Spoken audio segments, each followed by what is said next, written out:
Okay, hey y'all, it's Shan Crawford, your life transformation coach. It's your girl again. I was just calling. I don't know why that came out, but anyway, I am doing a live today about, actually this isn't live because my live feature is messed up, so this video is about what truly lies beneath what gets you to success and really gets you to make life changes that you really want to make so that you can have the results that you want in life and have the kind of life that you want. And I want to share the secret with you because this is something that I went and searched the answers for on my own journey, spiritually, mentally, physically, emotionally. And this is something that I found was the common answer to everyone who feels like they have reached this level of success, at least that I desire for myself. I know that everyone has different definitions of what success means for them. However, the bottom line is the same for all of those solutions. And the bottom line is, are you ready? Your intrinsic motivation. Intrinsic motivation, okay? And I know that we hear a lot of times that, you have to find ways to motivate yourself and that you have to have some type of inspiration to motivate you. And there seems to always be this underlying answer that you have to have motivation in order for you to make the life changes that you want to, right? But the truth is that motivation is within us innately, meaning that we're born with motivation in one way or another. It's just that some people are able to tap into what are the things that they're actually motivated by, and other people can't seem to find the things that they're actually motivated by. So it seems like they're really being lazy, or it seems like they don't care enough, or there's nothing that they can find to inspire them or to jumpstart the motivation. Even those people who say, oh, I just used my willpower, oh, I just did it even though I didn't feel like doing it, and then the motivation came later. You doing it even though you didn't feel like doing it came from somewhere anyway. And I know that for a lot of people it sounds like counterproductive to what we hear about what you're supposed to do to find motivation. Do it anyway, do what's hard, do the chore, and then you're going to grow to like it later, or you're going to find what inspires you later, da-da-da-da-da. Actually, the motivation is already within us. It just is a matter of tapping into it, finding what it is, and then answering to that motivation rather than forcing yourself to do things that you really don't like to do. You can do that. Willpower does exist. It definitely does exist. But when it comes to the things that you really, really desire in life, for one, there's a reason that you desire that thing. And for two, there is always a source of motivation that's within you. You just have to find it. Now, what's different from what you've been hearing before and what it is that I learned on my journey is that some of the things that we're motivated by are not things that we might want to admit out loud, or they might be things that we don't even want to admit to ourselves. And that's why we can't seem to find those things that motivate us, because what it is that we really want out of life, or things that would give us genuine pleasure, we've been denying ourselves those things for years and years, for some of us all of our life. And if we don't embrace what it is that motivates us, then it is going to feel like a chore, and it always is going to feel like we're battling uphill to find this source of inspiration and find this sense of motivation that keeps us going or keeps us wanting to do things when things get difficult. Okay, so I'm going to use this very primal example, but it's the most obvious metaphor that I can use for this, okay? So reproduction, obviously, people have so many different opinions about reproduction, but in order to reproduce, the motivation behind doing the act that causes us to reproduce is usually pleasure. Pleasure that we get out of sex, right? And if the pleasure didn't exist, then we probably wouldn't be reproducing at the rate that we are reproducing. We wouldn't have a lot of motivation to do the act of sex in the first place so that we could reproduce.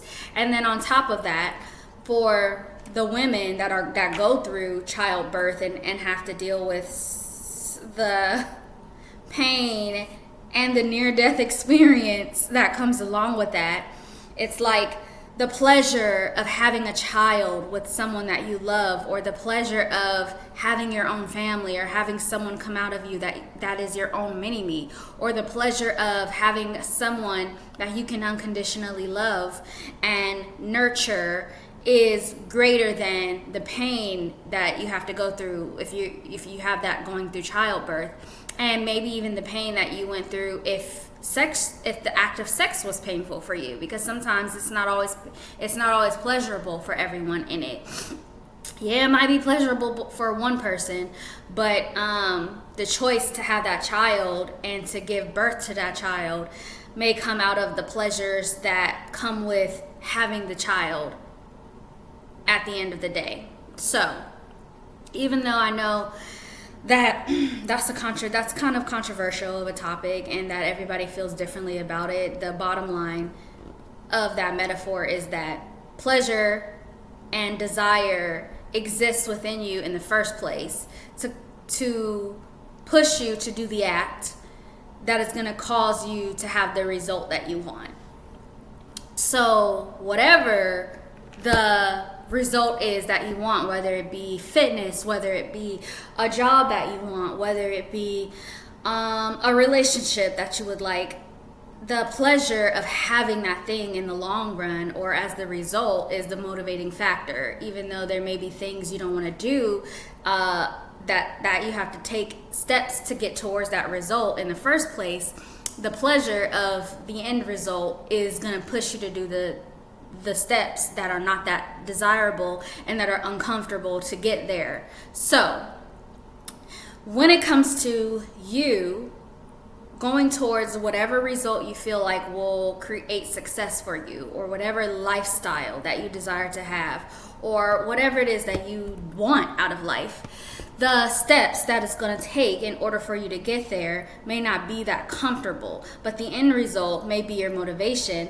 or there may be motivation within the results of every little step, or one step here, maybe not the next step, the next step, the step in between. There's going to be motivation behind it in some form or fashion.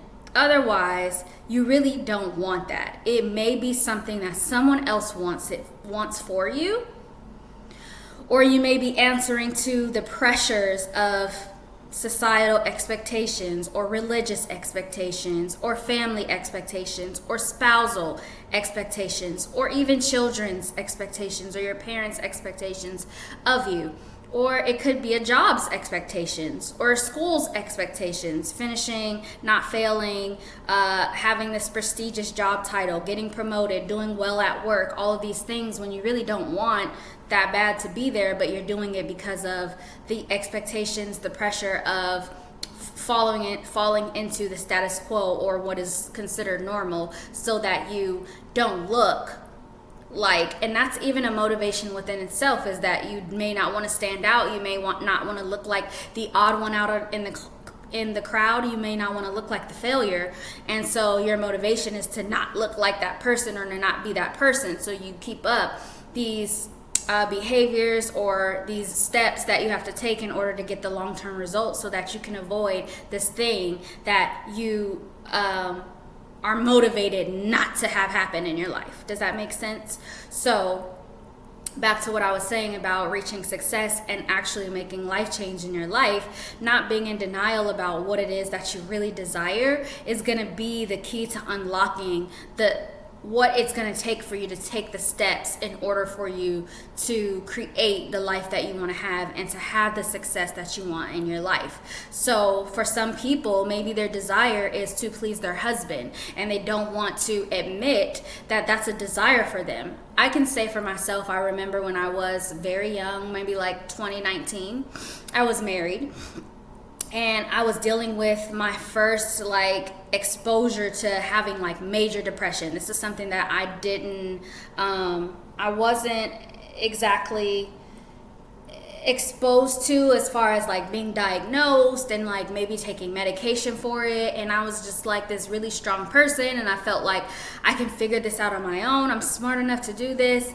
And the fact that it was affecting my husband at the time, and being that I loved him so much, I considered taking medication and I considered going to therapy for this depression that I probably wouldn't have had the motivation to do or considered on my own. But my motivation being that I want to have a peaceful and harmonious relationship with my husband. Oh, I love my husband enough to take care of myself, even though I might not love myself enough to take care of myself. That was a motivating factor for me.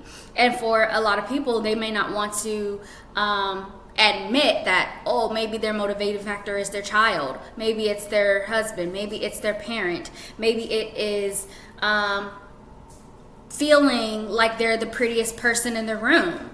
Maybe that's something that's motivating to you, and because you don't want to admit that to yourself, then you want to find some other thing that's inspiring to you or something else that's going to motivate you, and you never can seem to find that, and then you end up never taking action on the thing that you really want to take action on because you are not tapping into your intrinsic, and that's what intrinsic motivation means, something that's super deep within you that is solely yours, not someone else's.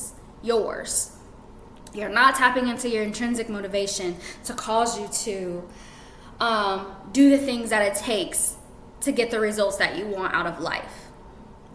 So I know that this video wasn't super long, which is good because I know no one wants to sit there for a 30-minute video, but I just wanted to kind of go over that today because I've been talking to a lot of people lately. A lot of clients have been asking, like, what is it that causes you? If I have no motivation in the first place, or there's not really too much in life that inspires me, then how am I supposed to get up and do the things that I need to do to get the end result if the stuff that I have to do in between is not motivating enough for me to get the end result? And then the question becomes, is that really the end result you want? And if it is, okay, so what is the motivating factor for you, for real? Not what other people want to hear about what your motivating factor is, and not what you want to sound good about what your motivating factor is, and not other people's motivations. Yours, your intrinsic motivation. Okay, so hopefully that was helpful to some of you out there. Hopefully when you saw this video, it was helpful to you. If you think it might be helpful to anyone else, I would love for you to share it. I'm so grateful for anybody that does share that on their page or their channel. And if I do end up putting this video on YouTube, I would love for you to hit the likes button, subscribe, kind of going in between both. So not all videos make it there, but if I do make it to YouTube, thank you for tuning in and listening, and definitely subscribe if you want to hear more like this, and push the like button so I know that I can deliver you more content like that. So thank you again, and I hope to see you guys in the next video.